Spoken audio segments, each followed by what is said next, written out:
സമയം ഇപ്പോൾ ഏകദേശം ഒരു 3:30 ഈവനിങ് ആയിട്ടുണ്ടാവും. ഞാൻ രാവിലെ വരയ്ക്കണം എന്ന് ഓർത്ത് എഴുന്നേറ്റിട്ട് എനിക്കൊന്നും വരയ്ക്കാൻ ഐഡിയ ഒന്നും കിട്ടിയില്ല. അപ്പോഴാണ് നമ്മുടെ ഗ്രേ പേപ്പർ കഴിഞ്ഞ ദിവസം വാങ്ങിയിട്ടുണ്ടായിരുന്നല്ലോ, അതിലെന്തെങ്കിലും ഒന്ന് ചെയ്യാമെന്ന് ഓർത്തത്. അപ്പോൾ ഞാൻ ആ പേപ്പർ ഇങ്ങനെ എടുത്തു. ഇതിൽ നമ്മൾ എന്തായാലും ട്രൈ ചെയ്യാൻ പോകുന്നത് ഓഫ് കോഴ്സ് ഓയിൽ പേസ്റ്റിലായിരിക്കും. വേറൊന്നും കൊണ്ടല്ല, നമ്മളത് വാങ്ങിയിട്ട് അധികം ആയില്ലല്ലോ. അപ്പോൾ ഈ ഒരു പേപ്പറിനകത്ത് ചെറിയൊരു അഴുക്ക് ഞാൻ കണ്ടിട്ടോ, ആ ഒരു ഏറ്റവും ടോപ്പിലായിട്ട്.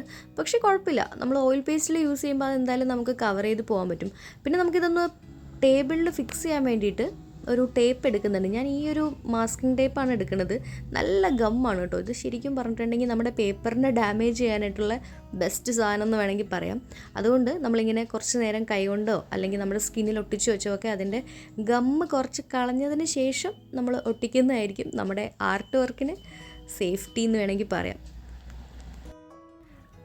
ആഫ്റ്റർ ദാറ്റ് ഞാൻ നമ്മുടെ ഔട്ട്ലൈൻ സ്റ്റാർട്ട് ചെയ്യുവാണ്. ഇതൊരു കോർണറിൽ നിന്ന് കിടക്കുന്ന ഒരു ക്ലോത്തിൽ ഒരു പോട്ടും അതിലൊരു 3 ഫ്ലവേഴ്സും ഇരിക്കുന്ന ഒരു പിക്കാണ് കേട്ടോ. ആക്ച്വലി ഇത് ഞാൻ പിൻട്രസ്റ്റിൽ നിന്ന് അടിച്ചു മാറ്റിയതാണ്. പക്ഷേ അവരത് ചെയ്തിരിക്കുന്നത് അക്രിലിക് കളേഴ്സിൽ ക്യാൻവാസിലാണ് ചെയ്തിരിക്കുന്നത്. ലൈക്ക് നമ്മുടെ ഈ നൈഫ് ഉപയോഗിച്ചിട്ട് ചെയ്യുന്ന ഒരു പെയിൻറ്റിങ്ങില്ലേ, നമ്മുടെ പെയിൻറ്റിങ് നൈഫ് ഉപയോഗിച്ചിട്ട് ചുമ്മാ വാരിപ്പൊത്തി ചെയ്യുന്ന ഒരു പെയിൻറ്റിങ്ങില്ലേ, അങ്ങനത്തെ ഒരു പിക്ചറാണ് എനിക്ക് കിട്ടിയ റെഫറൻസ്. അപ്പോൾ നമ്മളത് ഏകദേശം ആ ഒരു ലുക്കിൽ കിട്ടുന്ന വിധത്തിൽ നമുക്കത് ഓയിൽ പേസ്റ്റിൽ ഒന്ന് ട്രൈ ചെയ്ത് നോക്കാം. ആദ്യം നമുക്ക് നല്ല അടിപൊളിയായിട്ട് ഔട്ട്ലൈൻ ഇട്ട് വയ്ക്കാം. കുറച്ച് മുന്തിരിങ്ങയൊക്കെ താഴെ കിടക്കുന്നുണ്ട്, അതൊക്കെ ഞാനിങ്ങനെ വരച്ച് വെച്ചു. നല്ല അത്യാവശ്യം ഒരു ഭരണി പോലത്തെ ഭരണി ഈ ഷേപ്പാണോ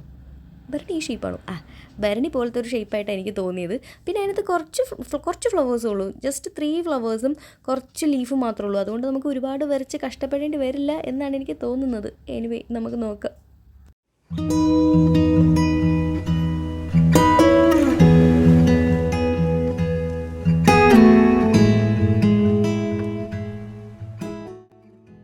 അപ്പോൾ നമ്മുടെ റെഫറൻസിലുള്ള ആ ഒരു പോട്ട് എന്ന് പറയുന്നത് നല്ലൊരു ബ്ലൂ കളറാണ് കേട്ടോ. ബ്ലൂ കളർ എന്ന് വെച്ചാൽ നല്ലൊരു കിട്ടില്ല റോയൽ ബ്ലൂ കളറാണ്.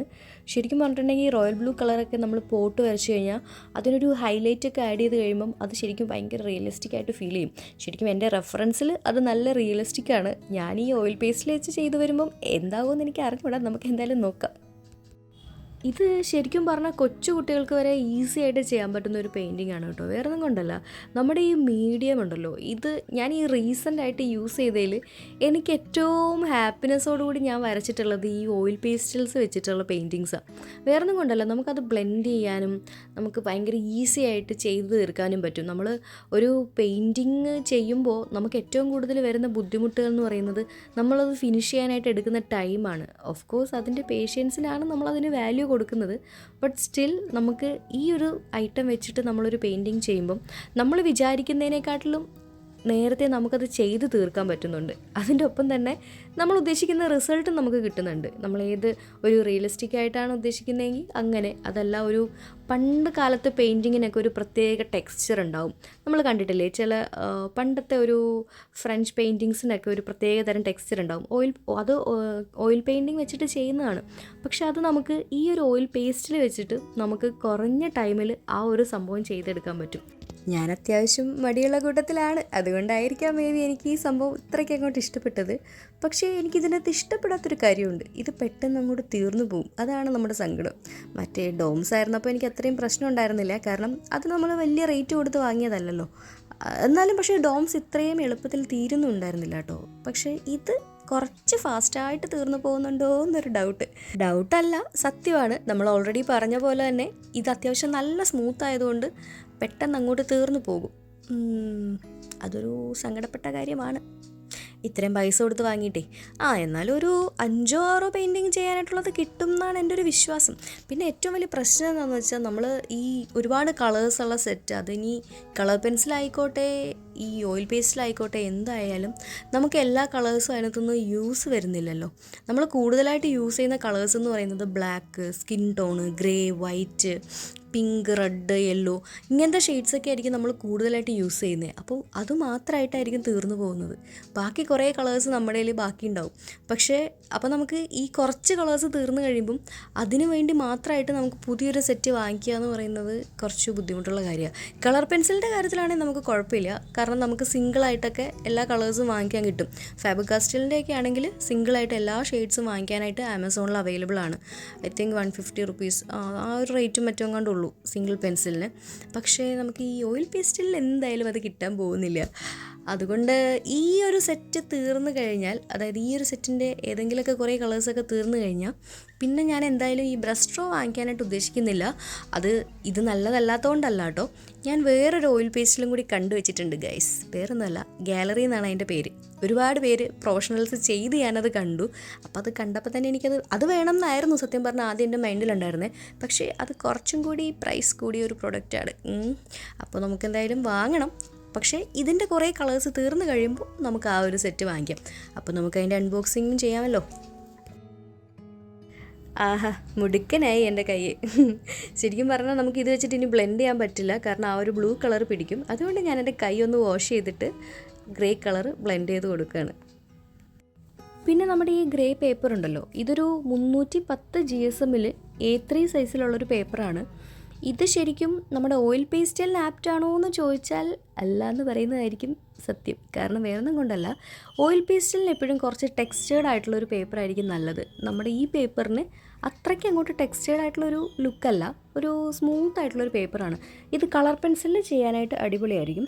പക്ഷേ നമുക്കിപ്പോൾ ഈ ഒരു പേപ്പറും കൂടി ഇതിൻ്റെ കൂടെ ഒന്ന് ട്രൈ ചെയ്യണമല്ലോ. പുതിയ ഓയിൽ പേസ്റ്റലാണ്, അപ്പോൾ പുതിയ പേപ്പറിൽ തന്നെ ട്രൈ ചെയ്യാമല്ലോ എന്ന് ഓർത്തിട്ടാണ് ഞാൻ ഈ പേപ്പറിൽ ട്രൈ ചെയ്തത്. രാത്രിയായി സമയം. എനിക്ക് ശരിക്കും പറഞ്ഞിട്ടുണ്ടെങ്കിൽ പകൽ വരയ്ക്കുന്നതാണ് കൂടുതൽ ഇഷ്ടം. കാരണം വീഡിയോയ്ക്ക് ക്വാളിറ്റി എപ്പോഴും കിട്ടുന്നത് നമ്മൾ ഡേ ടൈമിൽ വരയ്ക്കുമ്പോഴാണ്.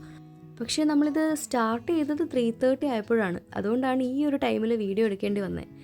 വേണമെങ്കിൽ എനിക്ക് നാളെ രാവിലത്തേക്ക് മാറ്റി വയ്ക്കാമായിരുന്നു. പക്ഷേ എന്തോ ഇത് ചെയ്ത് തീർക്കാണ്ട് കിടക്കാൻ തോന്നണില്ല. നല്ല രസമുണ്ട്. ഓൾറെഡി ഒരു ഗ്രേ കളറിലെ പേപ്പർ ആയിരുന്നുകൊണ്ട് ഈ ഗ്രേ ടോൺ കൊടുത്ത് ബ്ലെൻഡ് ചെയ്യാൻ വലിയ പാടൊന്നും ഉണ്ടായിരുന്നില്ല കേട്ടോ.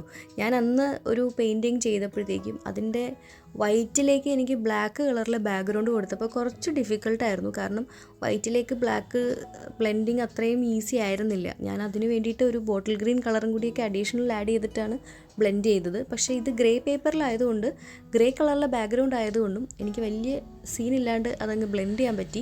പിന്നെ ഞാൻ ഇടയ്ക്കൊരു കുറച്ച് ഡാർക്ക് ടോൺ കിട്ടാൻ വേണ്ടിയിട്ട് ചെറിയൊരു ഡാർക്ക് ഗ്രേയും പിന്നെ കുറച്ചൊരു വൈറ്റും ഒക്കെ മിക്സ് ചെയ്തിട്ടാണ് ഇതിൻ്റെ ഒരു ബാക്ക്ഗ്രൗണ്ട് കൊടുത്തിരിക്കുന്നത്. 3 റോസാപ്പൂക്കളാണ് കേട്ടോ നമ്മുടെ ഈ ഒരു പോട്ടിനകത്തുള്ളത്. അതും നല്ലൊരു പീച്ച് കളറിലെ ഫ്ലവേഴ്സാണുള്ളത്. ബട്ട് അൺഫോർച്ചുനേറ്റ്ലി നമ്മുടെ കയ്യിൽ പീച്ച് കളർ ഉണ്ടായിരുന്നില്ല ഗൈസ്. പിന്നെ ഞാൻ ചെയ്തതെന്താണെന്ന് വെച്ചാൽ, എൻ്റെ കയ്യിലൊരു ഓറഞ്ച് ഷെയ്ഡ് ഉണ്ടായിരുന്നു. ആ ഒരു ഓറഞ്ച് ഷെയ്ഡിൻ്റെ മുകളിലേക്ക് നമ്മുടെ സ്കിൻ ടോണും കൂടി അപ്ലൈ ചെയ്തിട്ട് ഏകദേശം ഒരു പീച്ച് പോലെയൊക്കെ ആക്കി എടുത്തിട്ടുണ്ട്. പിന്നെ ഞാൻ പറഞ്ഞില്ലേ, അവരത് അക്രിലിക് പെയിൻറ്റിൽ വാരിപ്പൊത്തി ചെയ്തേക്കുന്നതുകൊണ്ട് അതിനകത്ത് ബ്രൗണും ബ്ലാക്കും വൈറ്റും ഒക്കെ കുറേ കയറി നിൽക്കുന്നുണ്ട്. അപ്പം നമ്മൾ ഏകദേശം നമ്മുടെ കയ്യിലുള്ള ബ്രൗണും വൈറ്റും ഒക്കെ കൂടി അങ്ങോട്ട് വാരി തേച്ചങ്ങ് വെച്ചു. പിന്നെ ഇതിൻ്റെ ഒരു ഡ്രോബാക്ക് ഇതാണ് കേട്ടോ, നമ്മൾ ഈ പേസ്റ്റലിൻ്റെ അടുത്തൊരു കളർ ഇരുന്നാൽ പോലും അതുമേലേക്ക് അതങ്ങ് കയറി പിടിക്കും. അതുകൊണ്ട് നമ്മളൊരു ടിഷ്യൂ പേപ്പർ വെച്ചിട്ട് ആ എഡ്ജൊന്ന് തുടച്ച് കൊടുത്തില്ലെങ്കിൽ ഉറപ്പായിട്ടും പണി കിട്ടും. കാരണം വേറൊരു കളർ കയറി വന്നു കഴിഞ്ഞാലും പണിയാണ്. അതും നമ്മുടെ ഡ്രോയിങ്ങുമായിട്ട് ബന്ധമില്ലാത്ത കളറാണെങ്കിൽ പറയുകയും വേണ്ട. പിന്നെ നമുക്കതിനെ റിമൂവ് ചെയ്യാൻ പറ്റില്ല, ഇത് ഇറേസ് ചെയ്യാനും പറ്റില്ല, ചുരണ്ടി കളയാനും പറ്റില്ല, ഒന്നും ചെയ്യാൻ പറ്റില്ല. ആകെയുള്ളൊരു ഓപ്ഷൻ എന്ന് പറയുന്നത് അതിൻ്റെ മുകളിലേക്ക് വേറൊരു കളർ അപ്ലൈ ചെയ്യലാണ്. പക്ഷെ അത് എല്ലാ കളേഴ്സിൻ്റെയും കാര്യത്തിൽ ആ ഒരു സംഭവം പോസിബിൾ അല്ല. ഇവിടെ ഇപ്പം നമ്മൾ ഏകദേശം നമ്മുടെ 3 ഫ്ലവേഴ്സും കംപ്ലീറ്റ് ആക്കിയിട്ടുണ്ട്. പിന്നെ എന്നെ ഈ വീഡിയോ എടുക്കാൻ വേണ്ടിയിട്ട് എനിക്ക് ഏറ്റവും കൂടുതൽ ഹെൽപ്പ് ചെയ്തത് കുക്കുവാണ് കേട്ടോ. കുക്കുവിനെ നിങ്ങൾ കഴിഞ്ഞ ദിവസം ഒരു വീഡിയോയിൽ കണ്ടിട്ടുണ്ടാവും, നമ്മൾ കാക്കനാട് പോയ വീഡിയോയിൽ. അപ്പോൾ കുക്കുവാണ് എനിക്ക് ഈ വീഡിയോ എടുത്ത് തന്നത്. നല്ല രീതിയിൽ അവളെന്നെ ഹെൽപ്പ് ചെയ്തിട്ടുണ്ടായിരുന്നു. ശരിക്കും പറഞ്ഞാൽ ഈ ഡ്രോയിങ് ചെയ്യുന്ന ആൾക്കാർക്ക് ഏറ്റവും അധികം ഹെൽപ്ഫുൾ ആയിട്ടുള്ളൊരു കാര്യമായിരിക്കും ഇതുപോലെ വീഡിയോ എടുത്ത് കൊടുക്കാനായിട്ട് ഒരാളുണ്ടാവുക എന്ന് പറയുന്നത്. അപ്പോൾ ഇതാ നമ്മുടെ പെയിൻറ്റിങ്ങിനകത്ത് ഇനി നമുക്ക് ലീഫുകൾ ആഡ് ചെയ്ത് കൊടുക്കണം. എൻ്റെ കയ്യിലുണ്ടായിരുന്ന ഒരു ലൈറ്റ് ഗ്രീനും ഡാർക്ക് ഗ്രീനും ഒക്കെ മിക്സ് ചെയ്തിട്ട് ഞാൻ അതിൻ്റെ ഏകദേശം ഒരു ലുക്ക് ഉണ്ടാക്കിയെടുക്കാൻ നോക്കുന്നുണ്ട്. ശരിക്കും അങ്ങനെ എവിഡൻ്റ് ആയിട്ട് നിൽക്കുന്ന ലീവ്സ് അല്ല കേട്ടോ. ഭയങ്കര നമുക്ക് ആ ലീഫിൻ്റെ ഷേപ്പൊന്നും അങ്ങനെ എടുത്തറിയാനൊന്നും പറ്റില്ല. അവിടെ എന്തോ കുറച്ച് ഗ്രീൻ കളറിലൊരു സംഭവം ഇരിക്കുന്നു, അത്രയേ ഉള്ളൂ. അത്രയും ചെയ്താൽ മതി ശരിക്കും പറഞ്ഞ ഈ ഒരു പെയിൻറ്റിങ്ങിനകത്ത്.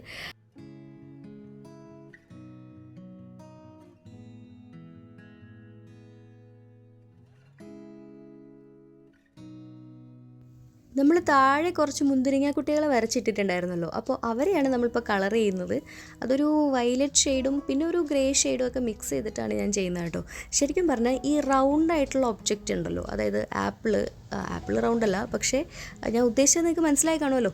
അതുപോലത്തെ സംഭവങ്ങളൊക്കെ ചെയ്യുമ്പോൾ ഫ്രൂട്ട്സ് കാര്യങ്ങൾ എസ്പെഷ്യലി അതൊക്കെ ചെയ്യുമ്പോൾ അതിന് ലാസ്റ്റ് ആ ഒരു ഹൈലൈറ്റ്, ആ ഒരു വൈറ്റ് എടുത്തിട്ട് അങ്ങോട്ട് ആഡ് ചെയ്യുമ്പോഴത്തേക്കും അത് കാണാനായിട്ടൊരു പ്രത്യേക ഭംഗി കിട്ടും. അത് നിങ്ങൾക്ക് ഇതാ ഇപ്പോൾ മനസ്സിലാവും. നോക്ക്, നല്ല ഭംഗിയില്ലേ കാണാൻ. ശരിക്കും ഒരു രാശിവെട്ട് പോലെ ഫീൽ ചെയ്യുന്നില്ലേ? എനിക്കിത് വരച്ച് കഴിഞ്ഞപ്പോൾ അതാട്ടോ തോന്നിയത്. ശരിക്കും നമ്മൾ കുട്ടിക്കാലത്തൊക്കെ കളിക്കുന്ന നമ്മുടെ ഗോലി, രാശിവെട്ട് എന്നൊക്കെ പറയാറുണ്ട്. നിങ്ങളുടെ നാട്ടിൽ എന്താ പറയണതെന്ന് എനിക്കറിയില്ല.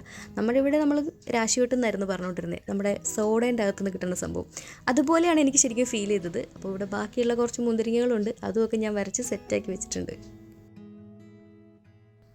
അങ്ങനെ നമ്മുടെ പെയിൻറ്റിങ് ഇവിടെ ഓൾമോസ്റ്റ് കഴിയാറായിട്ടുണ്ട്. സമയം ഇപ്പോൾ ഏകദേശം ഒരു 10:35 10:40 ഒക്കെ ആയിട്ടുണ്ട്. എനിക്ക് ചെറുതായിട്ട് ഉറക്കമൊക്കെ വന്ന് തുടങ്ങി. പക്ഷേ ഈ വൈറ്റ് അത്രയ്ക്ക് അങ്ങോട്ട് ബ്ലെൻഡ് ആവുന്നില്ല കേട്ടോ. ഇവൻ ഇച്ചിരി കുറുമ്പനാന്ന് തോന്നുന്നു. കാരണം നമ്മുടെ ഗ്രേ ബ്ലെൻഡ് ആയതുപോലെ വൈറ്റ് ബ്ലെൻഡ് ആവുന്നില്ല. അതുകൊണ്ട് നമ്മൾ കുറച്ചൊക്കെ ഏരിയയിൽ ഗ്രേ ആയിട്ട് തന്നെ കിടക്കട്ടെ എന്ന് വിചാരിച്ചു. പിന്നെ അവിടെ ഇവിടെയൊക്കെ ആയിട്ട് കുറച്ച് ഹൈലൈറ്റിന് വേണ്ടിയിട്ട് കുറച്ച് ബ്ലാക്കും അതും ഇതുമൊക്കെ ആഡ് ചെയ്തിട്ടുണ്ട്. വൈറ്റിൽ നമുക്ക് എന്തായാലും ഹൈലൈറ്റ് ചെയ്യാനായിട്ട് ബ്ലാക്കോ ഗ്രേയോ ഒക്കെ കൊണ്ടുവരലേ പറ്റുള്ളൂ. പിന്നെ കുറച്ച് പോർഷൻ ബ്ലാക്ക് കൊടുക്കാനുണ്ടായി. അതും കൂടി കംപ്ലീറ്റ് ആക്കിയിട്ട് ഏകദേശം നമ്മുടെ പെയിൻറ്റിങ് ഇവിടെ കഴിഞ്ഞു. ഇനി അതിൻ്റെ ഫൈനൽ ടച്ചപ്പിലാണ്. ഞാനിവിടെ ഇരുന്ന് വരച്ചുകൊണ്ടിരുന്ന ഞാനിപ്പോൾ എഴുന്നേറ്റ് നിന്നിട്ടാണ് വരയ്ക്കുക. അതാ നോക്ക്, എൻ്റെ കൈയൊക്കെ നല്ല അടിപൊളിയായിട്ടുണ്ട്. ഇനി ഇതൊന്ന് എടുത്തൊക്കെ വെക്കണം. അത് കഴിഞ്ഞിട്ട് എവിടെയെങ്കിലും പോയി കിടക്കണം.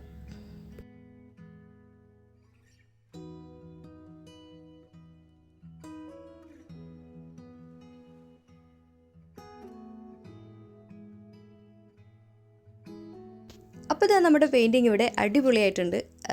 അടിപൊളിയായിട്ടുണ്ടെന്ന് ഞാൻ പറഞ്ഞ പോരാ, നിങ്ങൾക്ക് തോന്നുന്നുണ്ടെങ്കിൽ നിങ്ങളത് ഉറപ്പായിട്ടും വന്ന് പറയണം. പുതിയൊരു വീഡിയോ ആയിട്ട് വീണ്ടും കാണാം. അതുവരെ എല്ലാവർക്കും ബൈ ബൈ.